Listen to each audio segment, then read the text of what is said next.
नमस्कार, मैं वीरेंद्र पहल। हरियाणा के अंदर एक ही कार्यकाल में 2 बार मंत्रिमंडल का विस्तार किया गया है और मुख्यमंत्री भी बदल दिए गए हैं, लेकिन दोनों ही बार अगर कोई विशेष बात रही तो सोनीपत का भेदभाव भरा रवैया सरकार का देखने को मिला। सोनीपत क्षेत्र वासियों की आशा और उम्मीद को झटका लगाने का काम करा,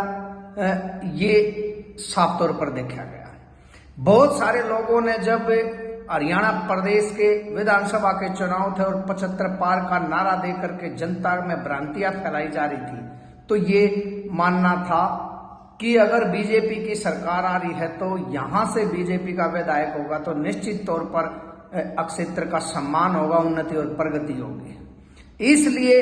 उन्होंने जन भावनाओं के विपरीत जाकर के बीजेपी को वोट देने का काम किया और 2 विधायक यहां से बढ़े।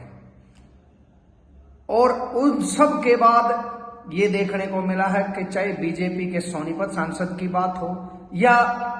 बीजेपी के सोनीपत विधायकों की बात हो, देश और प्रदेश की राजनीति में ना इनका कोई सम्मान दिखाई दे रहा है, ना कोई स्थान दिखाई दे रहा है। और इसकी एक वजह यह भी रही है कि बहुत सारे लोगों ने जब विधानसभा चुनाव में बीजेपी सरकार जीत करके आई थी तो अनिल विज के मुख्यमंत्री बनने के खुले तौर पर नारे लगाए थे, समर्थन किया था। तो आज ना तो वो अनिल विज खुद सरकार में अपनी मंत्री पद को बचा पाए हैं, वो खुद भी रूस के बैठ गए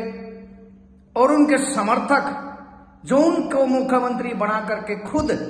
कोई बड़ा मंत्रालय या कुछ और चाह रहे थे, उनको भी केवल मायूसी नजर आई। और उनके इस रवैये के कारण ही क्षेत्र को भेदभाव का सामना करना पड़ा, इसलिए उनको कहीं भी सम्मान स्थान इस मंत्रिमंडल में नहीं मिल पा रहा है। मोटे तौर पर यह कहा जाए कि इस क्षेत्र की उम्मीदों को झटका लगा है। चाहे बड़ौदा उपचुनाव में भी स्वयं मुख्यमंत्री उस मनोहर लाल खट्टर और पूरा बीजेपी का तंत्र मंत्र यहां पर घोषणाएं कर रहा था, वो सारी झूठी घोषणाएं देखने को मिल रही हो, या फिर इस क्षेत्र के टूटे हुए रोड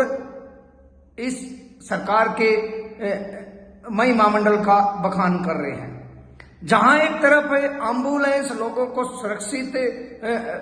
पहुंचाने का काम करती है, तो यहाँ के रोडों पर तक खुद एम्बुलेंस में बैठे हुए लोग भी असुरक्षित महसूस करते हैं। इतने गड्ढे यहाँ के रोडों के अंदर है। यहाँ पे बहुत भारी बारिश से जलमग्न पूरा क्षेत्र हो गया था, किश्तियां चली थी, उसके मुआवजे को लेकर आज भी धरने चल रहे हैं। भारी ओलावृष्टि होने के कारण लोग टकटकी लगाए बैठे हैं, उनको कोई मुआवजा नहीं दिया गया है। आए दिन आंगनबाड़ी वर्कर की बात हो या सरपंचों की बात हो, कर्मचारियों की बात हो, पुरानी पेंशन बहाल करने की बात हो, व्यापारियों की बात हो, आड़तियों की बात हो, बेरोजगार युवाओं की बात हो, सोनीपत सचिवालय में कई जगह अलग अलग धरने पर बैठे देखे जाते हैं, लेकिन सरकार की तरफ से आज तक कोई भी नुमाइंदा उनकी पीड़ा को, उनके दुख को समझने के लिए उनके बीच में नहीं गया है, जो बीजेपी का चाल चरित्र और चेहरा दिखाने और बताने का काम करता है। इसलिए यहाँ के लोग इस भेदभाव से और सरकार के झूठे जुमलों से दुखी होकर के अब की बार मन बना चुका है कि आने वाले लोकसभा और विधानसभा चुनाव में जो सोनीपत को अपेक्षित किया गया है, सोनीपत के साथ भेदभाव भरा रवैया सरकार के द्वारा किया गया है, सोनीपत के सम्मानित लोगों का अपमान किया गया है, सोनीपत के लोगों को, जनता को भगवान भरोसे छोड़ा गया है,